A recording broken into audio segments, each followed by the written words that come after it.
Bearing down on the island of Bermuda, the National Hurricane Center calls a Category 3 storm extremely dangerous, with maximum sustained winds of 20 miles per hour. This is actually a view of Nicole from the International Space Station. The British territory is getting pounded with strong winds, heavy rain, and damaging storm surge.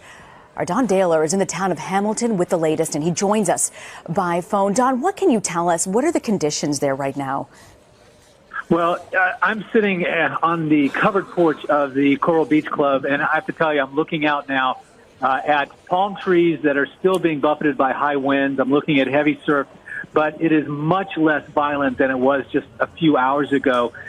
When Nicole slammed ashore, it was one of the most fierce storms I've ever been through, and I think this is my fifth hurricane. The trees were bent sideways. I literally could not stand up in the wind. That's how fierce it was. When the eye finally passed over around 11 o'clock this morning, we made our way out to try to assess the damage. And surprisingly, we saw moderate damage. We saw some trees down. We saw some flooding. We saw some sheds that were destroyed. There are reports that there was flooding in downtown Hamilton.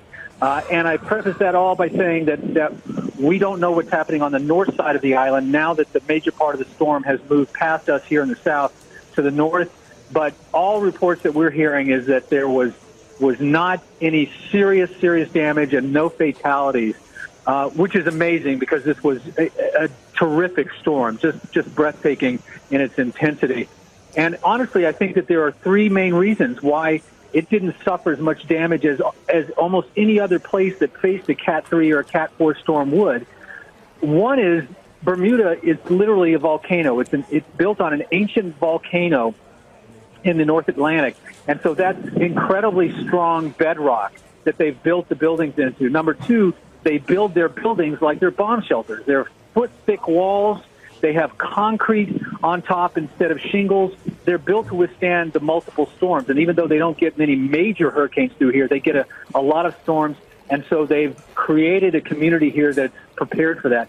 And number three, there is a coral reef that surrounds the island that protects them from the storm surge that has done so much destruction in other places, including with Hurricane Matthew just this past week.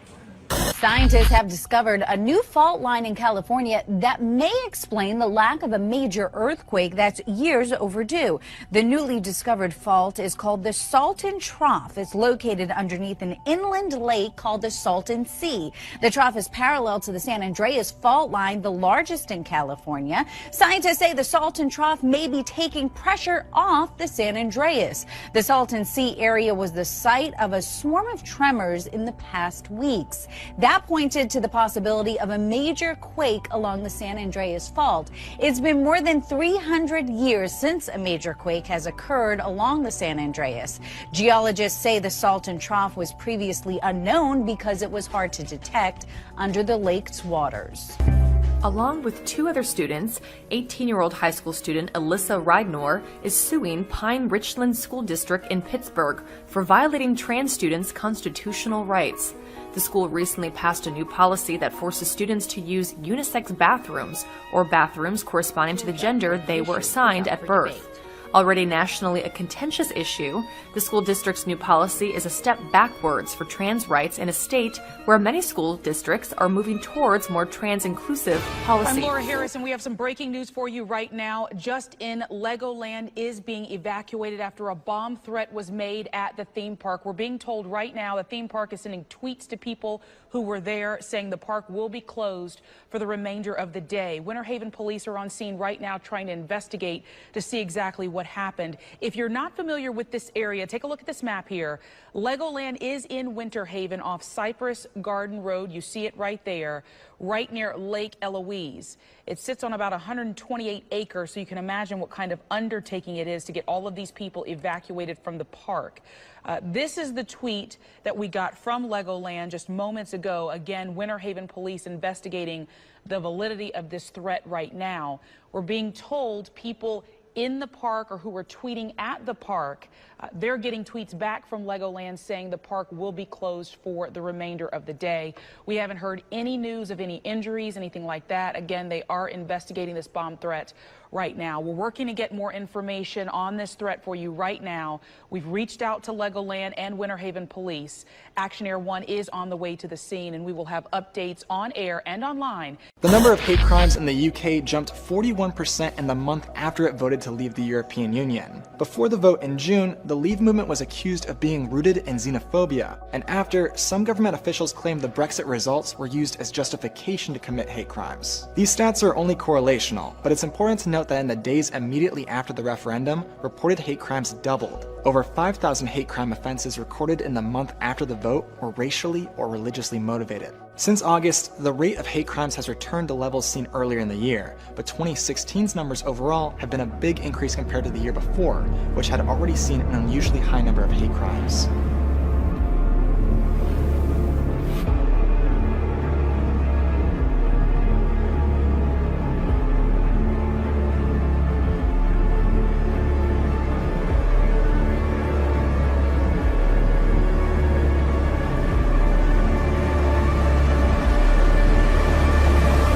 One of Vladimir Putin's most powerful supporters, a man who just won big in a parliamentary election in Russia, makes a menacing prediction. Vladimir Zhirinovsky, an ultra-nationalist firebrand who now leads Russia's third biggest party, warns Americans about their votes. They're voting for peace on planet Earth if they vote for Trump. But if they vote for Hillary, it's war. Zhirinovsky says Hillary Clinton, quote, craves power, that she'd create panic if elected. Then he goes even further. If Hillary Clinton wins, it will be the last U.S. president ever. The Kremlin scrambled to distance itself from Zhirinovsky, a foreign ministry spokeswoman telling CNN that was just his personal opinion. But analysts say Zhirinovsky is helping Putin. President Putin has stoked nationalism in Russia in recent years in order to shore up political support, and so it's useful for him when he has these types of ultranationalist characters like Zhirinovsky making these kinds of remarks. Meanwhile, tonight, Putin and his inner circle are pushing back against the latest allegations that their hackers are trying to sabotage America's vote. CNN has learned investigators believe a cyber attack which exposed voter data in Florida was the work of the Russians. The Obama administration has just publicly named and shamed Putin's government for hacks of the Democratic Party, accusing the Kremlin of trying to destabilize America's political system. Putin says the U.S. is trying to deflect from the damaging content of the stolen emails. They started this hysteria, saying that this hacking is in Russia's interests. This has nothing to do with Russia's interests. Analysts say if there's anything to what U.S. officials accuse Putin of doing, this is unprecedented. It's extraordinary for a foreign leader to go to these lengths to interfere in an American election. And, I think it shows how bad the relationship is between the United States and Russia at this point. Experts say if his hackers are meddling in America's election, it's a cold calculation by Putin. What he wants to show is that whoever it is who becomes the American president after November 8th is as flawed as the next person. Americans are getting ready for new fighting in Iraq. Iraq's army is preparing an assault on Mosul, the country's second largest city. It has been under ISIS control for 2 years. Holly Williams got rare access to the base where American advisors are helping the Iraqis get ready. She is now in Erbil, Iraq. Holly, good morning. Good morning. American troops thought they'd left Iraq for good back in 2011, but fast forward 5 years and there are now around 6,000 U.S. service members back here again, preparing for what could be a decisive battle against ISIS. Now recaptured, it's operated by the 101st Airborne Division from Fort Campbell, Kentucky. Anything else going on? Nearby Camp Swift will be the headquarters for the Mosul battle, where officers from the U.S. coalition and Iraq are working together. Colonel Brett Sylvia did 2 tours of Iraq after the U.S. invasion of 2003, but insisted that this time around, American troops are not here for combat. That is not the fight that we have today. Today we advise them and we assist them. So you won't be fighting on the front lines?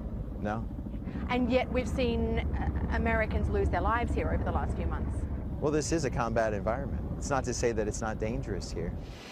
Major General Greg Valesky served in Mosul during the U.S. occupation in 2009.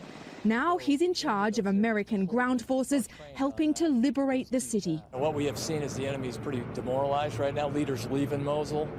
And so, we'll enable the Iraqis to go as fast as they need to go.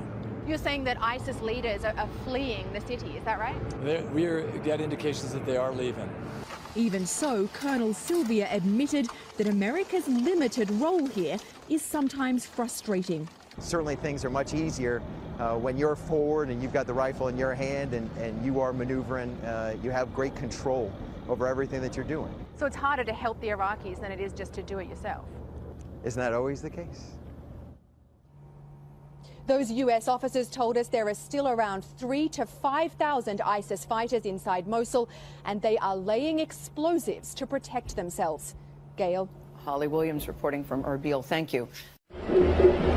UNESCO has renewed a resolution criticizing Israel for restricting Muslim access to a holy site in East Jerusalem.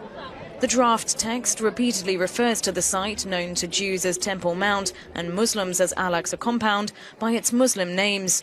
A move which has angered the Prime Minister, who says it amounts to a denial of Jewish history. The theatre of the absurd at UNESCO continues, and today the organisation adopted another delusional decision which says that the people of Israel have no connection to the Temple Mount. The motion put forward by Arab states was approved by 24 votes, 6 against and 26 abstentions. A Palestinian delegate defended the cultural body's decision. Israel pretends that in this decision, Palestinians and the Arab group denies the historic importance of the old city of Jerusalem to the Jewish people.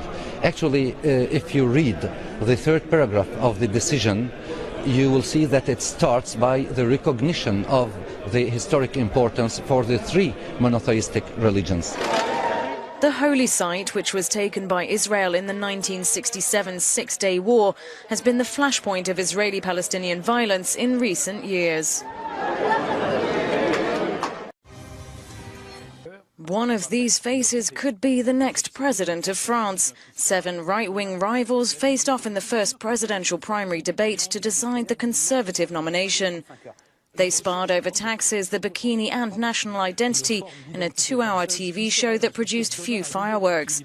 Former President Nicolas Sarkozy promised strong leadership after 5 years of socialist rule, saying the unprecedented impact of migration, mass unemployment, the toughest taxes in Europe. My conclusion from all of this is that the alternative must be strong, dynamic, immediate and concrete. Immédiate.